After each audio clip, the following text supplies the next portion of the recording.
고린도전서 5장 1절에서 13절까지 말씀인데요. 교회 안에 있는 사람들이라는 제목으로 같이 함께 말씀을 좀 나누겠습니다. 여러분 본문 말씀을 읽어보셔서 아시겠지만 지금 고린도 교회를 향해서 사도 바울이 한 가지 죄의 문제에 대해서 책망하는 말씀을 하고 있습니다. 고린도 교회가 음행의 죄를 범한 성도에 대해서 전혀 어떤 징계를 행하지 않고 오히려 그 성도를 이제 감싸주고 있는 어떤 그런 상황을 보고 이제 바울이 고린도 교회를 책망하는 말씀을 지금 하고 있는데요. 네, 오늘 본문 1절 이제 2절 말씀을 보면 사도 바울이 이 고린도 교회가 품고 있었던 이 죄에 대해서 이렇게 말씀을 시작하고 있습니다. 1절 2절 다시 한번 좀 볼까요? 너희 중에 심지어 음행이 있다 함을 들었으니 그런 음행은 이방인 중에서도 없는 것이라 누가 그 아버지의 아내를 취하였다 하는도다.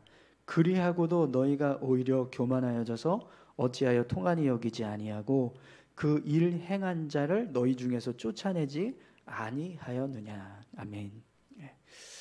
여러분 1절 말씀을 보면 바울이 고린도 교회의 죄에 대해서 지적을 하는데 이런 표현을 쓰고 있어요. 심지어라고 하는 표현을 쓰고 있습니다. 너희 중에 심지어 음행이 있다 함을 들었으니 이렇게 말씀하고 있는데요. 여러분 이 심지어라고 하는 단어는 이런 뜻입니다. 그러니까 이전 것보다 지금 것이 더 못하다 혹은 지금 것보다 나중 것이 더 못하다 이런 뜻을 가지고 있거든요. 그러니까 지금 바울이 앞에 있는 어떤 고린도 교회의 죄된 모습보다 지금 오늘 본문에서 말씀하고 있는 이 죄 모습이 훨씬 더 못한 모습이다 이렇게 지금 말씀하는 거거든요. 그러면 앞에서 고린도 교회 성도들이 가지고 있었던 죄의 문제가 뭐였죠? 서로 분열하고 다투는 모습이었잖아요. 서로 막 당을 짓고 분쟁하고 있었던 모습이거든요. 근데 그 모습보다 지금 사도 바울은 뭘 더 심각하게 여기고 있는 거예요? 음행의 죄를 범한 성도를 그냥 징계하지 않고 내버려 두고 있는 이 모습에 대해서 더 심각한 죄다 이렇게 지금 말씀하고 있다는 거죠. 그러면 왜 바울이 이런 생각을 할까요? 사실 앞에 교회가 막 당파를 짓고 분쟁을 하고 있는 모습도 굉장히 심각한 문제거든요. 그런데 왜 그 음행의 죄를 지은 성도를 징계하지 않는 이 모습이 왜 그 죄의 모습보다 더 큰 죄라고 생각을 할까요? 여러분 고린도 교회가 서로 이렇게 분쟁을 할 때 그 모습을 한번 생각을 해보십시오. 그들이 분쟁을 하는 그 모습을 보시면 어떤 모습으로 서로 분쟁을 했죠? 내가 더 의롭다, 내가 더 선하다, 내가 더 옳다, 내가 더 높다 이런 모습으로 서로 분쟁을 했잖아요. 그래서 서로 막 뭐 바울파, 아볼로파, 게바파, 막 그리스도파 하면서 분쟁을 했단 말이죠. 근데 그들의 실제적인 모습을 보면 겉으로는 의로운 척, 또 선한 척, 또 거룩한 척 그렇게 주장을 하면서 서로 다투고 있었지만 실제적인 모습은 어떤 모습이었냐면 음행의 죄에 빠져 있었다라는 거예요. 이방인도 행하지 않는 그런 음행의 죄를 지으면서 그렇게 살고 있었다라는 겁니다. 그리고 그런 음행의 죄를 범한 성도에 대해서 징계하지 않았다라고 말씀하는데 이 징계하지 않았다라는 것이 왜 심각한 문제가 되냐면 그게 죄라는 걸 인식하지 못하고 있었다라는 겁니다. 그러니까 고린도 교회의 성도들이 음행에 대한 어떤 죄를 죄로 여기지 않는 모습이 있었다는 거예요. 근데 겉으로 보기에는 자신들이 막 거룩한 척하고 선한 척하고 서로 의롭다고 막 주장하면서 서로 다투고 있었는데 실제적인 고린도 교회 성도들의 삶은 어떤 모습이었던 거예요? 죄로 가득했던 겉으로만 의로운 모습이었지 속은 다 썩어 있을 대로 썩어 있었던 모습이었다라는 겁니다. 그럼 여러분 교회는 겉으로만 의로운 모습이 되어야지 의로운 것이 되는 게 아니잖아요. 그죠? 교회는 겉과 속이 다 의로운 모습이 되어야지만 의로운 곳이 될 수 있는 거거든요.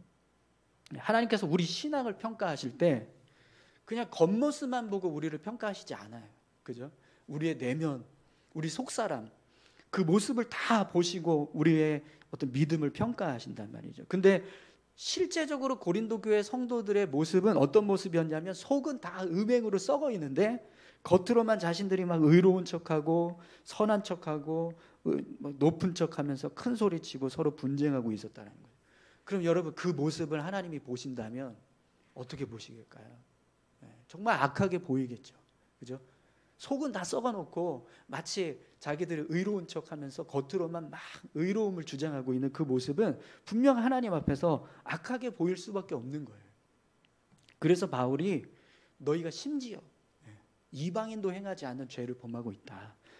그러하고도 너희가 오히려 교만하여져서 어찌하여 통한이 여기지 아니하고 그 일 행한 자를 너희 중에서 쫓아내지 아니하였느냐, 이렇게 말씀을 하고 있는 거. 여러분 교회는 겉으로만 좋은 교회, 겉으로만 의로운 교회, 겉으로만 선한 교회라고 해서 좋은 교회가 아닌 거예요. 그죠? 정말 좋은 교회는요, 속도 좋은 교회야. 그죠? 속도 의로운 교회가 되어야 하고 속도 선한 교회가 되어야 합니다. 그래야 진짜 참된 교회의 모습이 될 수 있는 거예요. 여러분 우리 교회가 겉으로만 사랑하는 교회 되지 않기를 소망합니다. 정말 속도 서로 사랑하는 교회, 그런 교회가 될 수 있었으면 좋겠습니다. 또 우리 교회가요 겉으로만 선한 교회 되지 않았으면 좋겠어요. 진짜 속도 선한 교회가 될 수 있기를 소망합니다. 또 여러분 우리가 그냥 겉으로만 하나 되는 척하는 교회가 아니라 진짜 하나 되는 교회가 될 수 있기를 축원합니다. 그래서 사도 바울이 오늘 고린도 교회를 향해서 그런 참된 교회의 모습을 세우기 위해서 이렇게 교회 안에 음행의 죄를 지은 사람, 성도에 대해서 징계를 행하라, 이런 명령을 내리고 있습니다. 여러분 3절에서 5절까지 말씀을 한번 보시겠어요? 내가 실로 몸으로는 떠나 있으나 영으로는 함께 있어서 거기 있는 것 같이 이런 일을 행하는 자를 이미 판단하였노라. 주 예수의 이름으로 너희가 내 영과 함께 모여서 우리 주 예수의 능력으로 이런 자를 사탄에게 내주었으니 이는 육신은 멸하고 영은 주 예수의 날에 구원을 받게 하려 함이라. 아멘. 본문을 보시면 바울이요 자신이 지금 고린도 교회에 있는 것처럼 그렇게 고린도 교회 성도들이 생각을 하라는 겁니다. 내가 지금 고린도 교회에 있다 생각하고 내 마음을 여러분들이 같이 동일하게 품고 이 음행한 자에 대해서 징계를 행하십시오, 이렇게 지금 명령을 하고 있습니다. 특히 바울이요 이 징계를 행하는 일에 있어서 주님의 이름, 주님의 능력으로 이 일을 행하라, 이렇게 말씀합니다. 4절에 보시면 주 예수의 이름으로 너희가 내 영과 함께 모여서 우리 주 예수의 능력으로 이렇게 행하라, 이런 자를 사탄에게 내주었으니, 이렇게 말씀을 합니다. 그러니까 고린도 교회가 행하는 이 징계가 단순히 그냥 사람이 행하는 징계가 아니라 교회의 머리가 되시는 주님의 이름으로 행하는 징계라는 거예요. 그럼 여러분 그런 징계를 행할 때 교회에 속한 성도는 어떻게 받아들여야 될까요? 사람의 징계로 받는 게 아니라 하나님께서 행하시는 징계로 여겨야 하는 겁니다. 여러분 교회 안에서 어떤 죄를 범했을 때 그 죄에 대해서 징계를 행하는 이유가 두 가지 있습니다.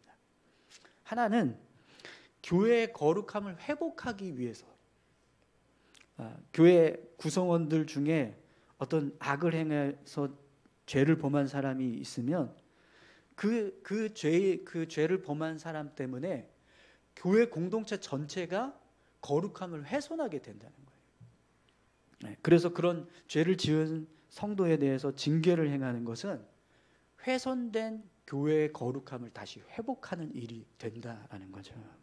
근데 여러분 이 모습은 우리가 구약 성경을 보면 정말 많이 나와요. 구약을 보면 이스라엘 백성들이 하나님 앞에 범죄하면 하나님 어떻게 하시죠? 이스라엘 땅에서 떠나요.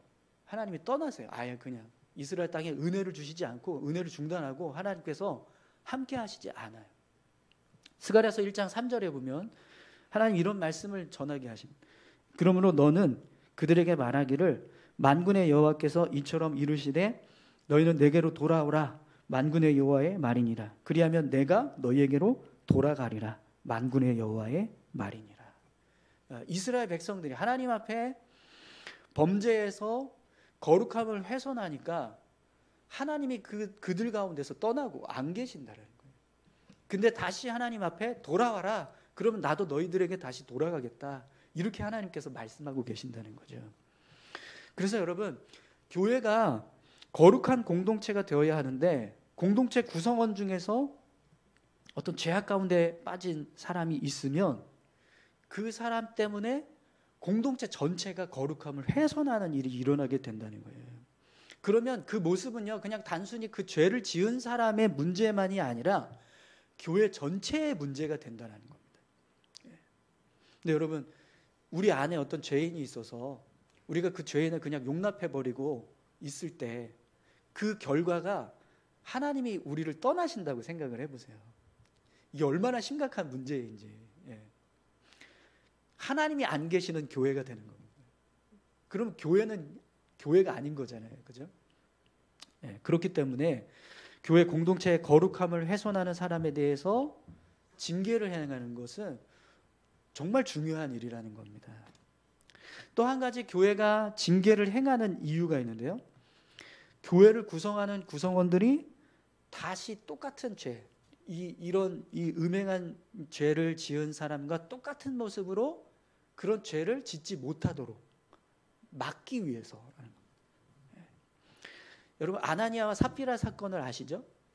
아나니아와 삽비라가 자신들의 재산을 다 팔아서 전부를 드려야 되는데 일부만 드렸어요. 근데 일부만 드렸던 이유가 뭐냐면 교회 안에서 그렇게 재산을 팔아서 헌금을 하는 그 모습이 칭송을 받으니까 자신들도 그런 행위를 통해서 사람들로부터 칭송받고 싶고 교회 안에서 높아지고 싶은 그런 어떤 욕망이 있었습니다. 근데 그 모습이 성령을 속이는 일이라고 말씀을 하시잖아요. 그래서 결과로 어떻게 됐습니까? 교회 공동체가 다 보는 앞에서 그들이 죽임을 당했어요. 그런데 그 모습을 지켜보고 있던 성도들이 어떤 마음을 품죠? 아, 이런 행위를 하는 것이 하나님 앞에서 용납될 수 없구나. 이게 정말 심각한 죄구나. 그래서 두려운 마음을 가졌다라고 분명하게 말씀하고 있습니다. 그러니까 교회가 계속해서 어떤 똑같은 죄를 범하고 교회 구성원들이 계속해서 똑같은 죄를 반복해서 짓는 일이 일어난다고 한번 생각을 해보세요. 그러면 그 교회가 될 수 있겠습니까? 그죠? 교회로서의 어떤 모습을 제대로 유지할 수가 없게 된다는 거예요. 그래서 오늘 이제 본문에서도 바울이 이제 고린도 교회 성도들에게 이런 말씀을 하고 있습니다. 여러분 6절에서 8절까지 말씀 한번 보시죠. 너희가 자랑하는 것이 옳지 아니하도다. 적은 누룩이 온 덩어리에 퍼지는 것을 알지 못하느냐? 너희는 누룩 없는 자인데 새 덩어리가 되기 위하여 묵은 누룩을 내버리라. 우리의 율월절 양 곧 그리스도께서 희생되셨느니라. 이러므로 우리가 명절을 지키되 묵은 누룩으로도 말고 악하고 악에 찬 누룩으로도 말고 누룩이 없는 온전한 오직 순전함과 진실함의 떡으로 하자. 아멘. 교회 공동체가 하나님 앞에서 순전하고 진실한 모습이 되기 위해서는 묵은 누룩 이걸 버려야 된다는 겁니다. 악하고 악에 찬 누룩을 제거하는 일을 해야 한다라는 거예요. 자, 그러면 여러분, 교회의 거룩함을 회복하고 교회가 다시 하나님 앞에서 온전한 공동체가 되게 하는 일은 누구의 이름으로 해야 되는 거죠? 주님의 이름으로 해야 되는 겁니다. 주님께서 당연히 교회의 머리가 되시기 때문에 그런 주님의 이름으로 이 일을 해야 한다는 겁니다. 그리고 그런 일을 했을 때 교회에 속한 구성원들은요, 이 일이 그냥 사람이 하는 일이 아니라 하나님께서 우리에게 행하시는 일이다. 이렇게 믿음으로 고백할 수 있어야 한다는 거예요. 그래서 여러분, 바울이 교회가 징계를 행하는 세 번째 이유를 말씀을 합니다. 그 이유가 뭐냐면 그런 죄를 범한 영혼이 이 징계를 통해서 깨닫고 하나님 앞에서 다시 믿음을 바르게 세워가는 일을 할 수 있기 때문에 이 징계를 우리가 해야 한다라는 거예요. 5절에 보면 바울이 이런 말씀을 합니다. 이런 자를 사탄에게 내어주었으니 이는 육신을 멸하고 영혼 주 예수의 날에 구원을 받게 하려 함이라. 이 5절 말씀은 사실 좀 이렇게 쉽지 않습니다. 이해하기가. 우리가 잘못 오해하면 어떤 죄 지은 사람을 징계하는 것이 그를 사탄에게 내어주는 일인 것처럼 우리가 오해할 수도 있어요.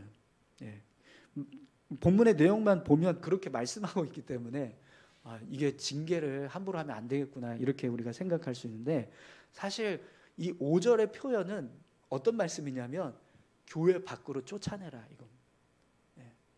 죄를 지은 사람을 교회 밖으로 내보내라, 이걸 말씀을 하는 거예요. 그럼 왜 사도 바울이 이렇게 표현을 했냐면, 사도 바울의 생각에는요, 교회 밖으로 나간다는 게 어떤 모습이냐면 사단에게 나가는 것과 똑같은 모습이라는 거예요. 왜냐하면 여러분, 교회 안에 있으면 누구의 보호를 받습니까? 우리가 하나님의 은혜 가운데서 하나님의 보호를 받으면서 신앙생활을 할 수 있잖아요. 근데 교회 밖에 있으면 어떻게 돼요? 무방비 상태가 돼요. 하나님의 보호하심이 없으니까. 그러면 교회 밖에는 세상 사탄이 막 이렇게 미혹하고 얼마든지 죄 가운데 빠지게 할 수 있는 그런 죄된 곳인데, 그런 세상으로 나아갔을 때의 모습은 어떤 모습이 되는 거예요? 자연스럽게 사탄에게 내어주는 모습이 될 수밖에 없다는 거죠. 그래서 이 교회에서 어떤 음행의 죄를 지은 사람에 대해서 징계를 해서 교회 밖으로 내보내라, 이 표현을 지금 사도 바울이 사단에게 내어주었다 이렇게 표현을 하고 있는 겁니다. 그럼 여러분, 여기서 한 가지 우리가 의문이 드는 게 생겨요. 한 영혼을 구원하는 게 너무나 귀하고 소중한데, 그래서 정말 예수님이 피값으로 한 사람 세웠는데 아무리 죄를 지은 사람이라도 그렇지 어떻게 그 사람을 다시 사단이 이렇게 미혹해서 죄 가운데 빠지게 하는 일을 할 수 있을까? 아무리 죄 지은 사람이라도 그 영혼을 생각하면 교회 밖으로 쫓아내는 거 너무 어려운 일인 거잖아요. 그죠? 그런데 왜 사도 바울이 그런 일을 행하라고 말씀을 할까요? 오늘 본문을 잘 보시면 이유가 있어요. 그 이유가 뭐냐면 이 징계를 통해서 그가 나중에 주님 앞에 섰을 때 다시 구원받을 수 있는 기회를 얻게 하기 위해서라는 겁니다. 그러니까 사도 바울이 말하는 이 의도는 이 사람을 그냥 완전히 세상에 내보내서 세상에 빠져서 죄악 가운데 죽는 그런 모습이 되기를 바라서 징계를 행하는 게 아니라, 이 징계를 통해서 자신이 교회 밖으로 내쫓아져야만 할 수밖에 없는 큰 죄인이었다는 걸 깨닫게 하는 겁니다. 그래서 그 깨달음을 통해서 다시 자신의 죄를 뉘우치고 하나님 앞에 회개해서 그 영혼이 세워지는 것, 그걸 목적으로 하고 있다는 겁니다. 여러분, 이 말씀은요, 징계를 받는 사람이 스스로 자신의 죄를 뉘우치는 거예요. 그래서 하나님 앞에서 바로 서는 모습, 그 모습이 되기를 원하면서 징계를 행하라 이렇게 말씀을 하고 있는 거죠. 근데 여러분, 만약에 징계 받은 사람이 교회에서 쫓겨났는데 그 쫓겨난 그 모습 때문에 이게 정말 내가 교회에서 쫓겨날 수 있을 만큼의 큰 죄였구나, 이걸 깨달아서 하나님 앞에 회개를 했다면 여러분 어떨까요? 그러면 사도 바울이 이야기하는 것처럼 이 징계는 그 사람에게는 유익이 되는 거예요. 그렇죠? 근데 사도 바울은 그런 은혜의 역사가 일어나기를 바라면서 교회가 이런 징계를 행해야 한다고 말씀을 하고 있다는 거죠. 여러분, 다윗이 밧세바를 취하고 나서 범죄하고 있었는데 하나님이 나단 선지자를 다윗에게 보내셨어요. 그때 하나님이 나단 선지자를 다윗에게 보내셔서 말씀하신 내용들을 보면 엄청난 저주, 막 심판이 임할 것을 선포하시거든요. 그러면 하나님이 나단 선지자에게 다윗에게 가서 이런 말을 전해라라고 했을 때 그 목적이 무엇이었을까요? 너 이제 죽었어. 너 이제 끝이야. 너는 이제 하나님 앞에서 완전히 심판받을 거야. 넌 이제 죽었어. 이걸 알려주기 위해서였습니까? 그게 아니잖아요. 그죠? 나단 선지자가 너 왜 그런 짓을 했냐, 하나님이 이렇게 심판하신다, 이렇게 지금 너에 대해서 분노하고 계신다, 그 말을 듣고 다윗이 죄송하다고 깨달았잖아요. 자신의 죄에 대해서. 하나님께서 나단 선지자를 통해서 자신의 죄를 이렇게 드러내게 하시고 밝히게 하셨던 것은 다윗이 회개할 수 있는 기회를 주시기 위해서였던 겁니다. 그래서 나단 선지자 말을 듣고 나서 다윗이 어떻게 하죠? 금식하면서 회개하잖아요. 그죠? 여러분, 우리가 하나님 앞에서 구원받은 자라면 아무리 큰 죄를 범하고 죄악 가운데 빠져도요, 다시 죄를 회개하고 돌이키려고 하는 마음이 우리 안에 있어요. 왜 그러냐면 우리 안에 계시는 성령님이 우리를 그냥 죄 가운데 빠져서 살도록 내버려 두시지 않는다는 거예요. 우리가 죄 가운데 있으면 너 그거 회개해야 되잖아, 너 돌이켜야 되잖아, 그러면서 우리 마음을 계속 이렇게 감동시켜 주신다는 거예요. 그래서 오늘 바울이 교회가 이렇게 교회 밖으로 쫓아내서 징계를 행하는 그 일을 했을 때 그 징계를 받는 사람이 정말 진실한 믿음을 가지고 있는 사람이라면 분명히 이 징계를 통해서 깨달을 수 있을 거라는 겁니다. 자신의 죄가 얼마나 큰 죄인지 그걸 알고 하나님 앞에 신앙을 회복할 수 있는 기회로 삼을 것이다 라는 거예요. 그러니까 사도 바울은 그걸 믿고 교회가 이런 징계를 행해야 한다는 거죠. 그럼 여러분, 반대의 경우는 어떨까요? 반대로 이런 교회가 징계를 행했어요. 그랬더니 그 징계 받은 사람이 막 억울해하고 막 분노해서 교회를 막 나를 징계해 막 이러면서 교회를 향해서 막 적대적인 그런 모습이 된다. 그리고 징계한 사람에 대해서 막 적대적으로 행한다. 그러면 그 모습은 어떤 모습인 거예요? 이미 그 사람의 마음은 영적으로 죽어 있는 거예요. 예수 그리스도를 믿는 구원의 확신이 있는 사람은요, 자신의 죄가 들춰지고 그걸 징계받았을 때 어떻게 반응하냐면 겸손하게 회개하는 모습으로 반응하게 된다는 거예요. 그런데 그게 아니라 반대로 막 적대적인 모습으로 반응을 한다?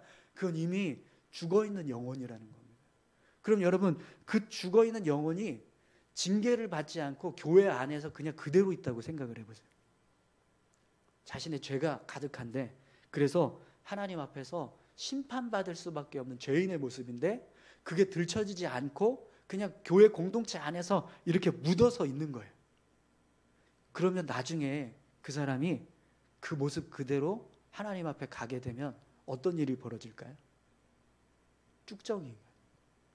알곡과 쭉정이를 나누라고 하시면 하나님이 쭉정이는 저 불에 갈라서 던져버려라 이렇게 말씀하시면서 그를 징계하시는, 하나님 앞에서 심판을 받게 되는 결과가 일어나게 된다는 겁니다. 그런데 여러분, 그걸 교회가 미리 징계를 해서 그 사람이 정말 회개를 하고 자신의 삶을 돌이키는 모습이 되면 그 사람은 하나님 앞에 가기 전에 회개하고 신앙을 회복할 수 있는 기회를 얻게 되는 거예요. 징계를 행하지 않으면 아예 그런 회개의 기회조차 얻을 수 없게 된다는 겁니다. 그럼 여러분, 징계를 통해서 회개의 기회를 얻는 것이 더 유익할까요? 아니면 그냥 징계받지 않고 죄를 품고 살아가는 것이 더 유익할까요? 네, 1번, 2번입니다. 네. 네, 1번이죠. 당연히 1번이죠. 징계받고 회개의 기회를 얻는 게 당연히 우리에게 유익한 겁니다. 그러니까 교회가 징계를 행하는 이유가 그런 목적을 가지고 징계를 행해야 한다라는 거예요. 여러분, 저는요, 우리 교회가 정말 성도들을 잘 세워가는 교회가 되었으면 좋겠습니다. 우리 교회에 속한 모든 성도님들이 정말 바른 신앙생활을 하고 바른 믿음을 세워갔으면 좋겠어요. 그래서 여러분, 제가 이렇게 설교를 할 때 때로는요, 어떤 내용들은 참 말씀드리기가 불편할 때가 있어요. 부담스러울 때가 있어요. 이대로 그냥 이야기하면 이거 되게 불편하게 생각하시는 분이 계실 텐데, 네. 이거 나를 또 지적하는 건가? 이렇게 생각하시는 그런 이런 반응을 이렇게 하게 하는 그런 내용들이 때로는 있거든요. 설교할 때 보면. 근데 그래도 그냥 가감 없이 전하려고 노력을 해요. 왜냐하면 그런 말씀을 듣고 내 마음에 어떤 감동이 일어나서 이 말씀이 지금 나를 책망하는 말씀이구나라는 걸 깨달아서 그 말씀대로 다시 삶을 돌이키면 그게 우리에게 유익하기 때문입니다.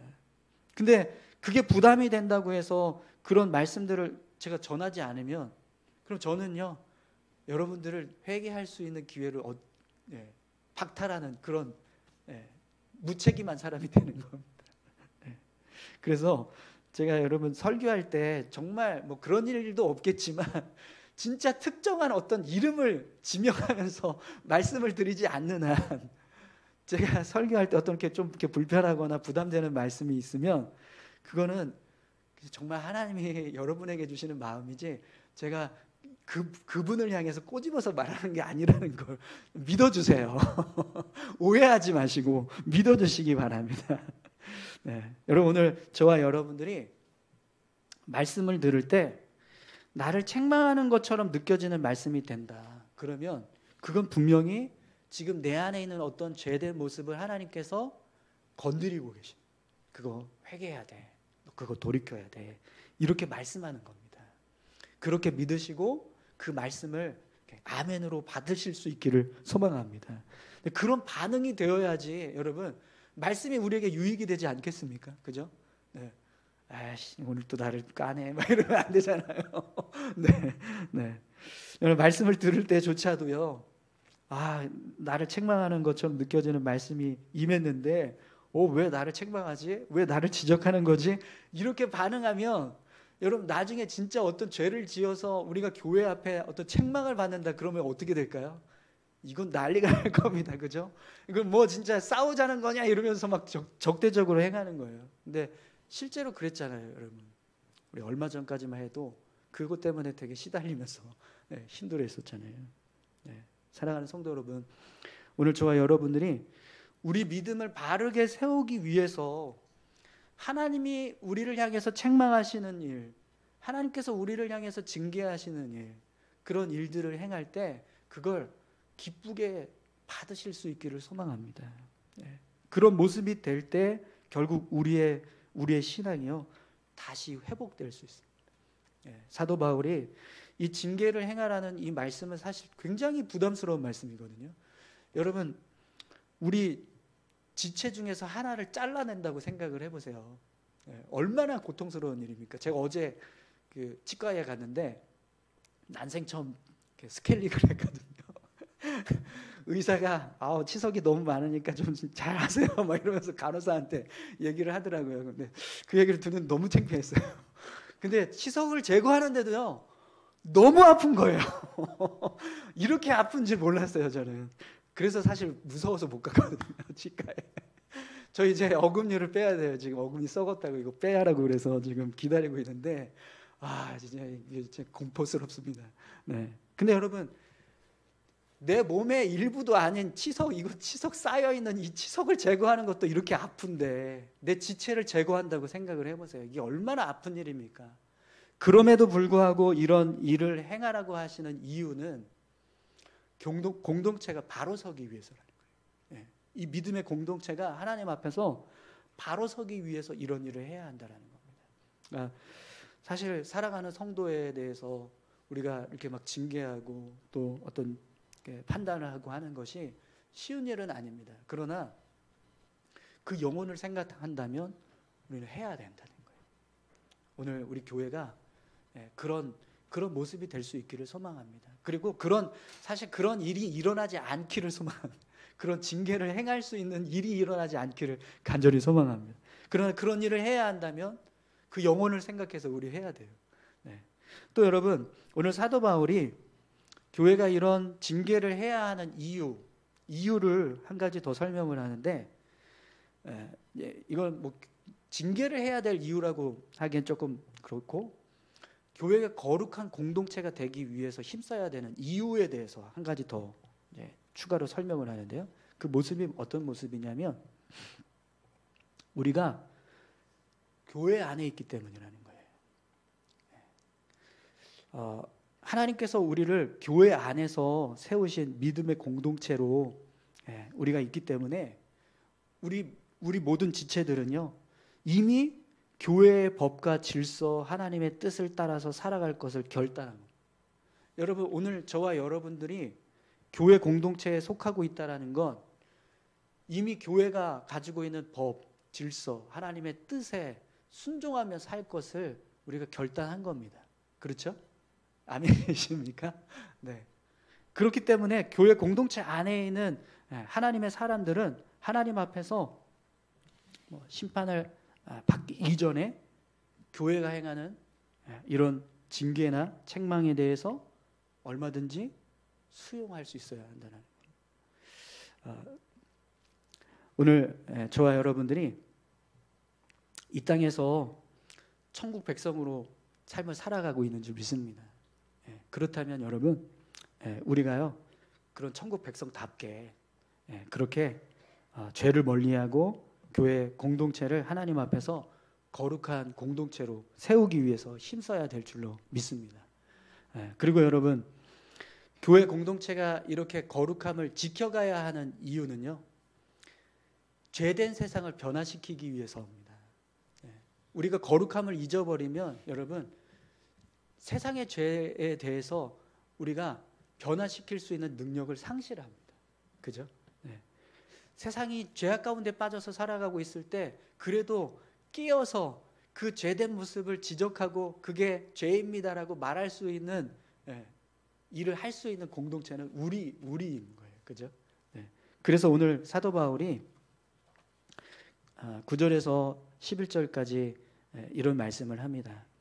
내가 너희에게 쓴 편지에 음행하는 자들을 사귀지 말라 하였거니와 이 말이 이 세상에 음행하는 자들이나 탐하는 자들이나 속여 빼앗는 자들이나 우상 숭배하는 자들을 도무지 사귀지 말라 하는 것이 아니니 만일 그리하려면 너희가 세상 밖으로 나아가야 할 것이라.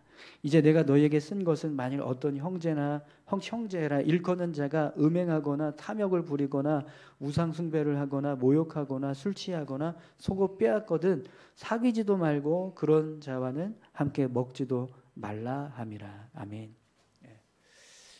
사도 바울이 지금 이런 음행의 죄를 지은 성도에 대해서 징계하라고 하는 이 말씀은 그러니까 교회 밖에 있는 세상에 어떤 음행하는 자와 전혀 상종하지도 말고 그런 사람들과 사귀지도 말라 이렇게 말씀하는 게 아니라는 겁니다. 왜 이런 말씀을 하냐면 교회의 역할은 그런 세상의 죄된 모습을 변화시키는 일을 우리가 해야 된다는 거예요. 그러려면 그들에게로 우리가 다가가야 됩니다. 그죠? 그런데 정말 그냥 그런 음행하는 자들에 대해서 아예 우리가 상종하지 않으면 우리는 세상을 변화시킬 수 있는 역할조차도 못하게 되는 거예요. 근데 그런 일을 우리가 할 수 있으려면 먼저 우리 자신이 어떤 모습이 되어야 합니까? 거룩함이 되어야 합니다. 거룩한 공동체가 되어야 합니다. 그래서 이 거룩한 공동체를 세우기 위해서 음행한 죄를 지은 성도에 대해서 징계하라 이 말씀이 세상에 있는 죄된 사람들과 전혀 사귀지도 말라 이렇게 말씀하는 것이 아니다 이렇게 지금 사도 바울이 말씀하고 있습니다. 여러분 오늘 우리 교회가 정말 거룩한 공동체가 될 수 있었으면 좋겠습니다. 그래서 우리 교회가 이루어야 할 사명, 세상을 변화시키고 또 한 영혼을 세우고 변화시키기 위한 구원의 사역, 그 사역을 온전하게 이루기 위해서 교회 공동체는요 거룩함을 지켜가야, 그리고 교회 공동체 안에 속한 구성원들 모두는요 다 그런 거룩함을 지켜가기 위해서 힘쓰는 모습이 되어야 합니다. 근데 그것을 이루기 위해서 사도 바울은 그 과정에서 교회 공동체의 거룩함을 훼손하는 성도가 있었을 때 그 성도에 대해서 징계할 수 있을 만큼 그렇게 교회 공동체가 거룩함을 지켜갈 수 있게 해야 한다라고 말씀하는 겁니다. 이런 징계를 행하는 일이 일어나지 않는 게 진짜 좋은 일이겠죠. 그리고 그런 교회가 되었을 때 교회가 더 힘있게 영혼을 구원하고 세상을 변화시킬 수 있는 도구로 쓰임받게 될 줄 믿습니다. 우리 교회가 여러분 그런 교회가 되었으면 좋겠습니다. 여러분 우리는요 다 교회 안에 있는 사람들입니다. 이미 하나님 안에서 우리가 믿음의 삶을 살아가고 있어요. 예. 우리 안에서 이루어지는 어떤 죄된 모습은 우리가 해결해야 돼요. 네. 밖에 있는 사람들은 그냥 하나님이 알아서 하실 겁니다. 근데 교회 안에 있는 죄는 우리가 해결해야 합니다. 네. 그런 죄를 멀리하기 위해서 힘쓰고 또 그런 일이 일어나지 않도록 우리가 같이 함께 힘쓰면서 교회를 세워갈 수 있기를 간절히 소망합니다. 우리 같이 함께 기도하실까요?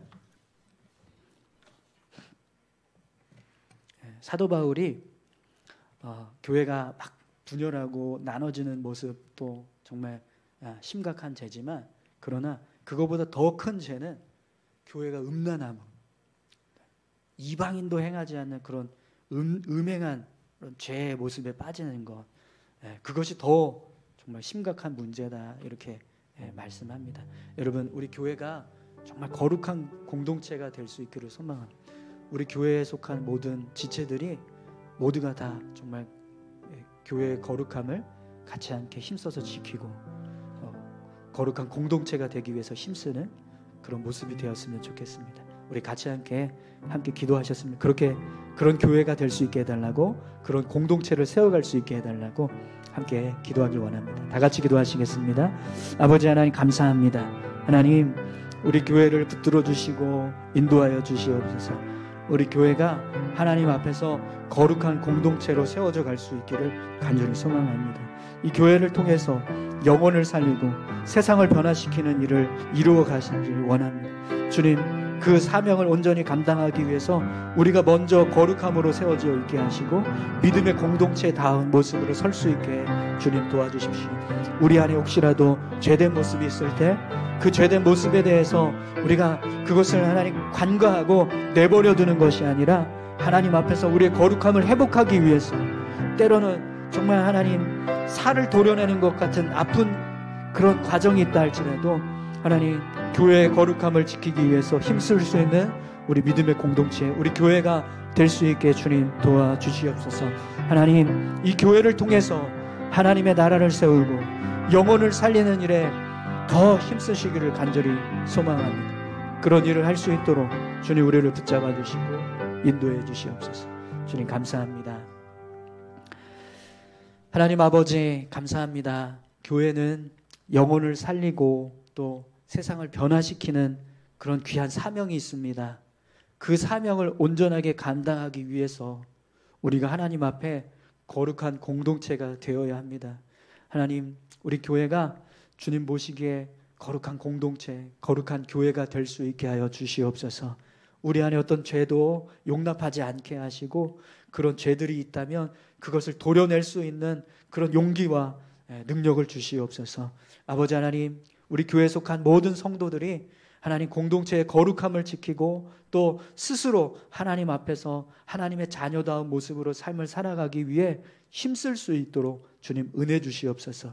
그래서 아버지 하나님, 우리 교회의 귀한 모습이 하나님 앞에서 더 귀하게 쓰임받을 수 있는 그런 교회가 될 수 있도록 주님 우리를 축복하여 주옵소서. 함께 하실 줄 믿고 감사드리며 예수님 귀하신 이름으로 기도합니다.